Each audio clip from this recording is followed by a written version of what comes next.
cuando yo estaba más pequeña, sí, estaba en el colegio, casi llegó a la parte de ser anoréxica. Entonces, no llegué a ser anoréxica, gracias a Dios, pero ¿qué pasó? Una amiguita dejó de comer y se empezó a adelgazar. Y yo dije, wow, se empezó a adelgazar. Entonces yo tengo que hacer lo mismo que ella para que entonces yo también me pueda adelgazar. O sea, mi lógica, pues evidentemente Ok, estaba pequeña en ese momento y fue como, si ella lo hace y le funciona, pues entonces yo creo que a mí también me va a funcionar. Aparte porque uno está en ese proceso de pubertad. Entonces, yo creo que tanto la alimentación como el ejercicio hacen parte fundamental. A veces tú quieres cambios rápidos en tu cuerpo, dejando de comer, dejando evidentemente de incluso que no te sufras dolor, ¿cierto? Que no vayas al gimnasio, que no hagas ejercicio.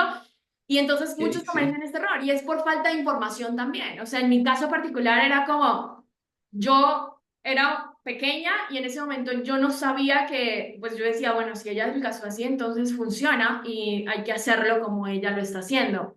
Pero no tenía la información de que la alimentación era tan importante, de que el ejercicio era importante. Y los retos que empecé a tener en alimentación, sí, evidentemente fueron, por ejemplo, uno de ellos fue, oye, Ana, los dulces no nos hacen bien, ¿sí? O sea, los dulces Ok, no nos hacen bien. Y claro, nuestro paladar está como tan acostumbrado a que lo primero, claro, la dopamina que te genera en el cerebro un dulce, ¿sí? Es tan fuerte que lo primero que hacen es como agarrar el dulce, agarrar lo que sepa más rico, ¿verdad? Y pues evidentemente empezar a aprender, no, los dulces no nos hacen bien, el jugo no te hace bien, ¿sí? Estás ok, comiéndote un montón de azúcar en el jugo, tienes que empezar a consumir proteína, pero de una manera en la que sea equilibrada y también lo mismo los carbohidratos. Entonces, cuando yo empecé a entender un poco más cuáles eran los elementos que yo tenía que tener en mi plato, ¿verdad? Pues ya fue como más, digamos, esta información. Yo creo que muchos de nosotros no comemos bien, no nos alimentamos bien. Nuestros padres de chiquitos, ¿qué hacían? De chiquitos era, cómete la sopita, toda la sopita, mijito, para que, o sea, mira tu ok, primito, está súper delgadito. Tú no, tú cómete toda la sopita. Entonces, también viene desde la información de nuestros padres, ¿no? Evidentemente, porque también nuestros padres, de alguna manera, al no tener esa información, pues era como, entre más comas, es mucho mejor. Y pues no se ok. daban cuenta que evidentemente estaban creando un niño, una niña con sobrepeso, con obesidad. Entonces, para mí, lo más importante fue la información al momento de, evidentemente, empezar a comer. Sí me dolió mucho al inicio de pronto empezar a dejar ciertos alimentos, empezar a dejar el dulce, ¿verdad? Empezar a dejar el jugo, empezar a dejar de comer esas cosas que tal vez yo decía que rico, pero de alguna manera, así, ya con la información, yo dije, bueno, esto es parte del proceso y son 100% complementarios. El ejercicio y la alimentación son 100% complementarios. ¿Cómo haces tú para mantener la motivación? ¿O tienes motivación actualmente? Sería más puntualmente la pregunta. Yo, es mi caso particular. Yo a las 4:20 de la mañana me levanto, a las 5 ya estoy en el gimnasio.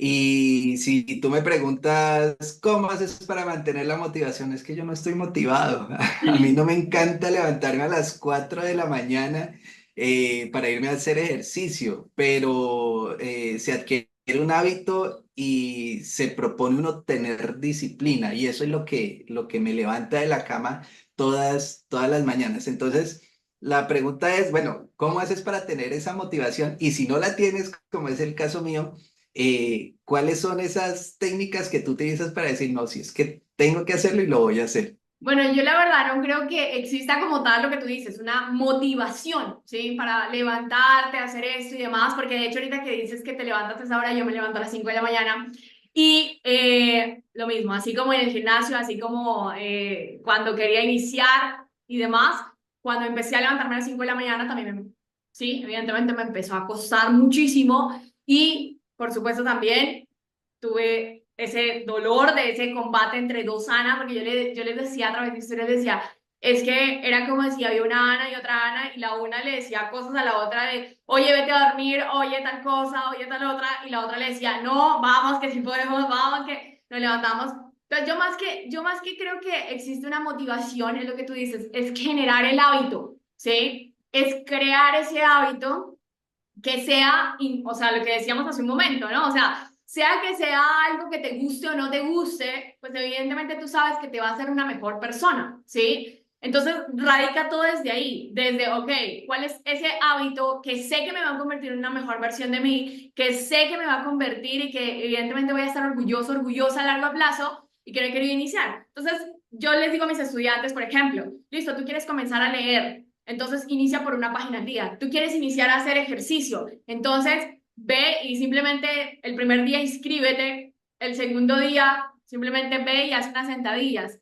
Porque es que realmente como que esa motivación no, se podría decir de que no llega antes, ¿sí? No llega antes de, Ok, vamos ahora, sí. No, la motivación llega después y cuando estás en el proceso. Porque tú ya estás haciendo sentadillas, por ejemplo, tú ya te fuiste, oye, no, pues me voy a hacer una más o me voy a hacer unas burpees, ¿cierto? Y así ok, entonces, la motivación llega cuando estás entrenando. La motivación llega cuando estás comiendo de manera saludable, porque dices, no, pues si ya me comí la mitad de esta ensalada, bueno, empiezas como un poquito más y un poquito más. Y entonces te va gustando, ¿sí? Y el paladar también se va adaptando. Y así mismo el cuerpo también se va adaptando. Entonces, al inicio tú no vas a ver unos resultados increíbles porque el primer día, el segundo día, el tercer día, pues no vas a ver músculo. O sea, eso no pasa, ¿sí? Pero dentro del correcto. proceso empieza esa motivación de, entonces yo, por ejemplo, empecé a ver todos mis cambios, ¿no? O sea, al inicio yo iba súper tapada, o sea, como que mis blusas hasta acá, mi Ok, pantalón, o sea, mis licras súper altas, todo súper tapada. Y después empiezo a ver como la evolución y después ya, por ejemplo, hoy en día pues no es así, o sea, yo voy con mis blusitas súper corticas, pues, porque también es un tema de que, lo que te digo, la motivación, por ejemplo, para mí se me da entrenando, o sea, yo entreno, entonces voy viendo mi progreso, voy viendo, pero entonces se da cuando estás haciendo la acción. Por ejemplo, tú estás leyendo y te leíste una página. Entonces te leíste la página y dices, uy, está interesante, este libro me gusta. Y al siguiente día ya no te lees una página, te lees dos. Y entonces así es sucesivamente como sucede. No llega antes, llega mientras estás haciendo esa actividad. Entonces lo único que debes de hacer es iniciar, ¿sí? O sea, lo único que debes de hacer correcto. es dar ese primer paso. De hecho, es bien interesante porque, por ejemplo, pasa mucho cuando te empiezas a levantar temprano. Pasa que al inicio, así como en el gimnasio, así como estás haciendo ejercicio, te cuesta, ¿sí? Pero ya después el cuerpo se acostumbra. Entonces ya después tú te falta, ¿sí? Por ejemplo, a mí hay días, yo voy 4 a 5 días a la semana y hay días en los que, y los otros días hago ejercicio en casa, más como abdomen y demás. Pero ¿por qué le agregué abdomen, por ejemplo? ¿Sí? Porque ya te falta. Entonces, es pensar un poco en esa versión que te quieres convertir, en quién quieres ser, ¿verdad? Y ahora es simplemente dar los pasos, o sea, dar los pasos hacia allá. Tener la certeza de que en algún momento va a llegar ese bajar de peso, ¿sí? Que tal vez estás esperando, de que en algún momento va a llegar ese resultado, incluso en tema de marketing y demás, por ejemplo, para mis estudiantes que se los digo, pero es simplemente dar los pasos. Por ejemplo, el marketing yo les enseño a vender en YouTube. Y entonces, mis estudiantes, yo tengo estudiantes que empiezan ya como que ansiosos porque solamente han publicado su primer video. Yo les digo, yo tengo más de 800 videos. Ok, Entonces, no me digas que no tienes resultados cuando no has hecho, o sea, haz 800 videos como mínimo y hablamos, ¿me entiendes? Entonces, claro, sí, porque correcto. ya después va llegando ese hábito, esa motivación, pero mientras lo estás haciendo.